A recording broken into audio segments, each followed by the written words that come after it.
January 16th, 2012, Monday Night Raw live in Anaheim, California, inside of the Pond. Yes, it's called the Pond, not that HONDA Center. We got Monday Night Raw Super Show. Anyways, Raw Super Show kicked off with Long Island's own, not Zack Ryder, Mick Foley, former three-time WWE champion. Mick Foley comes out, speaks about how his children want to see him wrestle one more time in the WWE ring, not the TNA ring. Who wants to wrestle in that ring anyways? But anyways, Mick Foley wants his children want to see it again. Huey and whatever the fuck, Dewey, I guess. And he will get that chance at the Royal Rumble. And then out comes Dolph Ziggler, the #1 contender to the WWE Championship. Ziggler comes out, kind of bashes Foley, says it's not fair how, some people work a year to get into that Rumble, and you come up and you say you want a match and you want to do it. It's just pathetic. You're just there to wrestle once. You're not there to really try to win anything. And Foley's like, whoa, you're getting my intentions all wrong. I want to win the Royal Rumble. I want to do bigger things in life. I want to do another huge moment. And, Ziggler and Foley go back and forth. Out comes CM Punk. CM Punk, insults Ziggler and does his usual razzmatazz on the mic, just insulting people. That's what CM Punk's best known for on that mic. Foley, cuts in. Ziggler cuts in. And out comes everyone's favorite, Mr. Excited, John Laurinaitis here. And I have to say this. Mick Foley, you will not be in the Royal Rumble. Fuck you. Ha ha. And also, pretty much what I gotta say there. And I'm John Laurinaitis, Executive VP of Talent Relations. And then Vicky Guerrero laughs at Mick Foley. And this opening segment was good because during the opening segment, when Mick Foley was entering, they announced that the main event would be a tag team match featuring the World Heavyweight Champion Daniel Bryan and WWE Champion CM Punk versus Dolph Ziggler, Mark Henry, tied into the main event a little bit. Mick Foley appearance, I guess that's cool all the time. Mick Foley's a very good, likable face to see on TV. Yeah, pretty much. I thought it was a good opening segment. Just the ending a little bit kind of felt sloppy. Ziggler started to fall off on the mic. Punk and stuff. It just felt kind of sloppy. But otherwise, that was a fine opening segment. And also tied into the Royal Rumble, something that we don't get to see every day. So let's get started with our first match of the evening. If you guys did not know, at the house show in Oakland, California. Ugly city. I'm sorry, anyone who lives in Oakland. Been there before, scared the shit out of me. But in Oakland, California, Epico and Primo won the tag team titles for all the essays out there and pretty much beat Air Boom. Evan Bourne, baby. I'll talk about Evan Bourne after this. So Primo and Epico defend their tag team titles against Kofi and Evan Bourne. This was a nice little short tag match. It's something that had to happen, a rematch, of course. Evan Bourne takes a fall. Now, if you guys do not know, you guys don't follow the dirt sheets, you're someone new to the internet, don't know what dirt sheets is, let me tell you the story why Evan Bourne's been being treated like shit as of late. So, before probably Survivor Series, Evan Bourne, got a little bit of spice, started smoking that weed, smoked it, got suspended for 30 days. And then it kind of got let out that R-Truth also did with Evan Bourne, and Triple H was kind of mad about that, how they leaked out the news that R-Truth got suspended for the same thing that Evan Bourne, and that R-Truth was allowed to wrestle to Survivor Series and got suspended way after, and Evan Bourne just has been being treated like shit. Apparently, there's rumors that it's not true, and apparently that Triple H doesn't really hate Evan Bourne and they're cool. But at this point, I kind of believe that Triple H does have a thing for Evan Bourne, because really, to be honest, there's no reason why they should have lost the tag team titles at a house show. Like, I get it that it makes house shows more entertaining to watch, but at the same time, it's like, why? Why would we lose at a house show? Why not on a, pay-per-view? Royal Rumble would be suitable. Give some time to this match. But to be honest, I just feel that they're pretty much saying final goodbyes to Evan Bourne. Apparently, the rumor is they're going to give Kofi Kingston a singles push. It would have been cool to see Kofi turn heel after this, but instead we get Rosa Mendes shaking her sexy little ass, so I was cool with that. That was fine. But yeah, pretty much, it was a fine segment. Epico and Primo retained. At least they didn't lose the tag team titles like that. So John Laurinaitis is backstage. David Otunga hands him a letter. We don't know what this letter really is yet. It is revealed later on what it is. But he announces that there will be now a 6-man tag team match, the main event. And it will be featuring David Otunga, Mark Henry, and Dolph Ziggler. And they added on to that main event CM Punk, Daniel Bryan, and the man that comes into the office is Chris Jericho, says, Jericho, you will be in the match. Jericho smiles, and he does the pose. Ooh, what a good birthday present for me. Oh yeah, by the way, guys, it's my birthday. You click down happy birthday if you guys want to. Anyways, besides that fact, Eve and Zack Ryder are kind of complaining how Zack Ryder has to fight tonight because, you know, he's no shape to compete. Eve is helping him out. Ryder says that, you know what, he's a champion. He has to prove he's a champion. Kind of like what Cena does when he's hurt. He's not going to forfeit the title over shit, you know. Kind of, you know, like when Cena's hurt, he's like, I'm a fighting champion. That's kind of what Zack Ryder did. And so that way, for people who did not watch Raw last week because of the BCS title game or whatever, you know, they kind of made a video package of why Zack Ryder got hurt. Very good video package. And then out comes Jack Swagger, and we get ready for our United States title match. Before that, we got commercial break. The United States title match between Jack Swagger and Zack Ryder. His match was nothing special. It wasn't like a great match at all. But really did tell a good story about how Ryder was trying to fight with this injury. Swagger kept pounding in on those ribs, taking out Ryder, and it really did a good job in my opinion. Swagger had to beat Ryder with 3 gut wrench power bombs. Ryder was showing some heart. Ends up Jack Swagger wins the United States title. This is where I'm kind of mixed about Swagger winning the title. At the same time, I'm kind of happy that it happened, not because I like Jack Swagger or anything, but I'm kind of happy it happened in a way because it makes sense and realism to Ryder being hurt, and it adds more to a certain character that we find out later on what happened. But then at the same time, it's kind of like Ryder got a short title reign.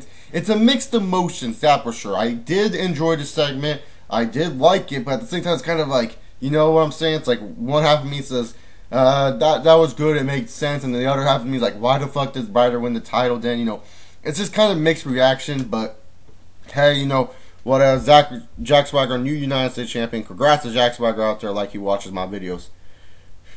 So we get back from break and we see that Ryder, you know, he's all sitting there, he's hurt, he's in pain, doctors watching over him. And it turns out that envelope that David Otunga handed John Laurinaitis was Zack Ryder's doctor's note saying he was not clear to compete. And John Laurinaitis apologizes and says, "Oh, I'm sorry, I didn't know, my bad." And Eve is like, "What do you mean you didn't know?" Like being a fucking woman, bitching at freaking John Laurinaitis, and Laurinaitis kind of walks away. I like this, you know, it added more to John Laurinaitis' heel character, which developed really big tonight, and really made it interesting to see, is Ryder going to be able to continue to wrestle? Not continue to wrestle. Will Ryder get a title shot because of what happened? I mean, who knows?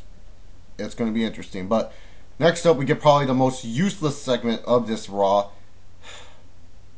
Perez Hilton. He has a new TV show. It's featuring Alicia Fox and Kelly Kelly. They beat the Bella Twins. Who cares? Whatever. Yeah, that's just stupid. Fucking stupid. They were hyping up the whole Big Show and AJ stuff, what happened on SmackDown, where Big Show took down AJ, and Daniel Bryan being all, like, you know, emotional. We're going to hear Daniel Bryan later tonight, so this should be interesting. R-Truth comes out to the ring. Now, if you guys do not know, I love R-Truth's mic work. I think R-Truth is one of the better mic workers in WWE. He's funny, he's hilarious. He actually entertains me in that ring. But anyways, R-Truth comes out, doesn't say a word yet because Wade Barrett decides to come out. And Wade Barrett talked about how he's a joke. You should be in a a straight jacket. You know, no one understands what you're saying. You're just a piece of shit. Pretty much what he was doing. And R-Truth was like, "Wade, why are you so sad, man? We're riding across the street from Disneyland." It's like, what the fuck is he saying? "Why don't you smile, Wade? Here, let me show you some pictures from Disneyland." And fucking funny collage of pictures. Him with Donald Duck, Mickey, and Minnie saying weird jokes. Then the best was with Pinocchio, and I'm sorry if I laughed at this. Bash me all you fucking want, but this was hilarious. He was talking to Pinocchio, and he was saying that he was hanging with Pinocchio, and he asked Pinocchio the question, "Will Wade win the Royal Rumble?" And Pinocchio said yes, and Pinocchio's nose grew big, and R-Truth's face in the picture was like, it was seriously one of the most funniest scenes I've seen from the R-Truth character. R-Truth character is just always entertaining. But, you know, this tied into the Rumble, which is good. Miz comes out, beats down R-Truth, and out comes Sheamus making the save. And here comes the Mac Militant. Oh, we're going to get our tag team match, right? I mean, it makes sense. 2 faces, 2 heels. Tag team match? No. Different events. We get an over-the-top rope challenge featuring Wade Barrett, The Miz, R-Truth, and Sheamus because the Royal Rumble is coming up soon. Every man for himself. Over-the-top rope Rumble match. Perfect. This is great. Wade Barrett ends up getting eliminated first. It leads some suspense there because normally people are choosing Wade. Most people in the IWC, YWC, are choosing Wade Barrett to win the Royal Rumble. I am one of them. I am choosing Wade Barrett to win the Rumble.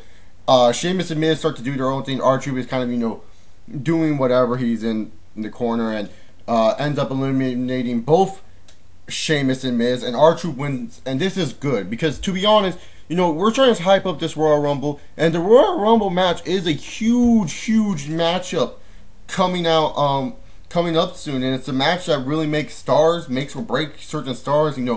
It's a very popular match, and there's a lot of history behind it. Chris Benoit, Shawn Michaels winning at 1, Rey Mysterio surviving all the way from number 2, being the longest running Royal Rumble contestant at 62 minutes. Ric Flair with a tear in my eye. A lot of great moments come from the Royal Rumble, and a lot of feuds from WrestleMania, like Kurt Angle and Shawn Michaels, have built up from the Royal Rumble match itself. So it's just like the Royal Rumble match is a huge deal, and I'm glad they're finally putting a lot of time into investing it. But is it a little bit too late? I don't know. To be honest, I think it's kind of okay that they're doing it. I wish they kind of did stuff like this way earlier to get us more hyped up for the Rumble. But this was good. I liked it. Tied into the Royal Rumble. 4 participants that we'll be seeing in the Rumble. Different winner. It wasn't like Wade Barrett, because I thought Wade Barrett was winning this match to really hype up he's winning. But it's leaving some unpredictability, which is good. So, we get angry Cena. And we all know how angry Cena is. Cena's pissed off. He said that it was bullshit that Ryder had to wrestle. It was not fair. This kid's been working his whole life and you screwed him out of the title. And then, Laurinaitis says that Kane versus Cena at the Royal Rumble. That's announced. Cool. And Cena gets a match with Jack Swagger up next. And Cena and Jack Swagger happens. Now, many people, a normal IWC person will play this.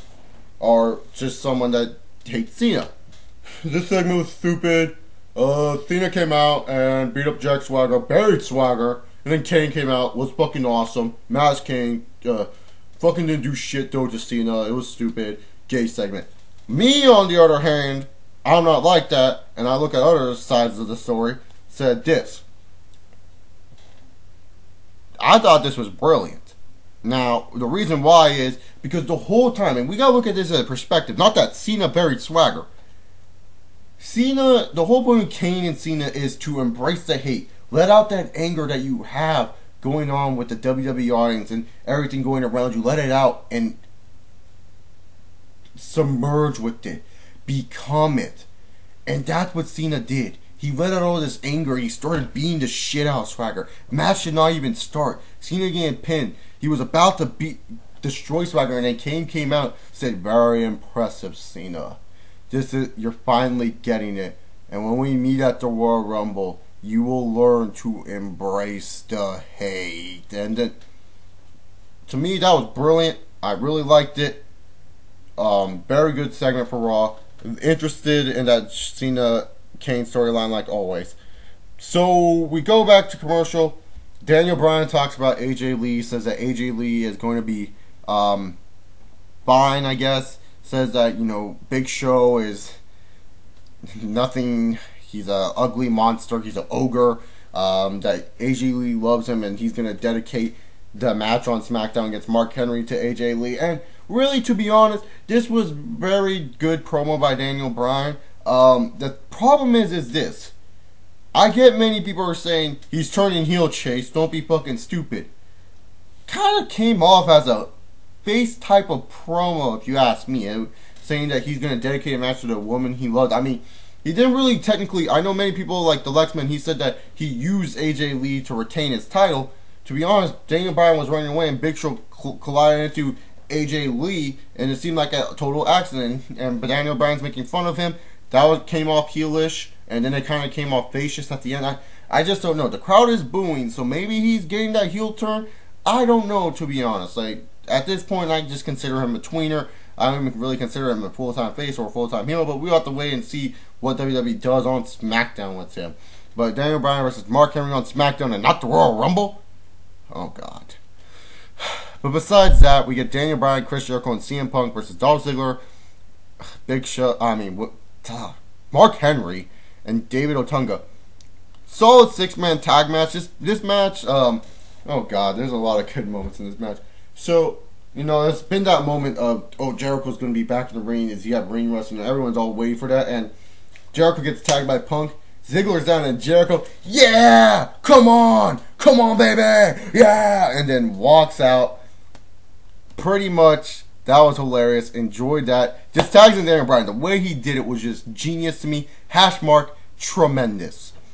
To be honest, I did like it. I really did. And then, it became a 2-on-3 handicap match. CM Punk and Daniel Bryan, they were doing their thing. Daniel Bryan ends up getting into the match at one point. Seems like he hurt his leg, like keyword hurt his leg, and Daniel Bryan and him are trying to fight off the odds. Mark Henry and Daniel Bryan end up brawling because CM Punk looks like he's going to win the match. Mark Henry comes out and starts beating the shit out of CM Punk and then beats the shit out of Daniel Bryan. And then him and Daniel Bryan brawl backstage. So we see CM Punk with David Otunga and Dolph Ziggler. Mick Foley comes out, puts him in the ring, comes in the ring, says he's now the new replacement. Ends up getting the win with the mandible claw with Mr. Sacco. Pretty much expectable. And then now comes John Laurinaitis saying that this win did not count. He didn't put Mick Foley in this match. This is not fair. This is not fair. This is stupid. And Mick Foley was all like, whoa. No, not Mick Foley. Sorry. CM Punk started saying, enough. I'm sick of it. And he shoots on John Laurinaitis. Basically says, John, you know what? You're just jealous that Animal was this. You were vanilla. You were boring. You were shit. You were pathetic. You're nothing but pathetic. And he just rips on John Laurinaitis. Very good promo by Punk there. And basically leaves the ring with a good reception from the crowd. And then afterwards, Mick Foley starts saying, Laurinaitis, I gotta know, are you intending to screw Punk? And Laurinaitis is like, no, I'm just this guy. I'm not. And then Mick Foley's like, Laurinaitis, come on, tell me the truth. Tell me the truth. And then John Laurinaitis was like, yes, okay, I'm sick of getting disrespected. Enough is enough, and I won't have it anymore. And he starts freaking out on Mick Foley, and he says he's done. He's tired of disrespecting. He puts on all these entertaining shows for the WWE Universe, and they don't respect me. They just hate me. I will be Raw GM, and I'm tired of it. And hits Mick Foley across the head with the microphone, leaves, and that ends Raw. Now people are saying, Chase, where's Brodus Clay? You didn't talk about it. Oh, Brodus Clay's coming. Brodus Clay is coming.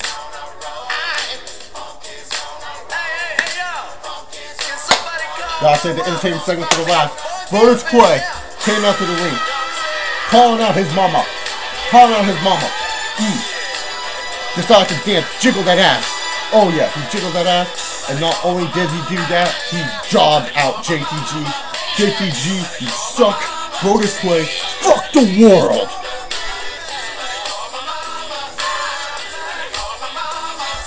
But besides somebody calling my mama, let me just give you my final thoughts on Raw. Raw tonight, I thought it flowed pretty well. I thought it was a better show than in recent weeks. Entertainment value, was it there? Somewhat entertaining. Now, you got a good flow. You didn't fill us with filler matches no one cared about. You put matches that made sense, matches that fit with storylines, matches building up to a Royal Rumble. Very good job there. Interesting segments, yes. Entertainment value is kind of like, where is it? Where's that huge moment where everyone's like entertained throughout the whole show? Sometimes I'm still flipping the channels to see the NBA score. I don't want to flip the channels to see the NBA score. But this Raw has been much better than recent weeks. I like to give this Raw a B. Solid B. Pretty much what I'm giving it. Thought it was pretty good. Build it to Royal Rumble. I liked it. Overall, decent show. Brodus Clay, fuck the world. Pretty much what I say there. Subscribe above if you haven't. Comment down below your thoughts on Monday Night Raw. Like or dislike this video. Brodus Clay, fuck the world again. Subscribe, Excellence of Wrestling, see live videos, join the forums, pwnforums.com. Follow me on Twitter, wish me happy birthday, whatever you guys want to do. This is Chase Oliver 68, and I say see you.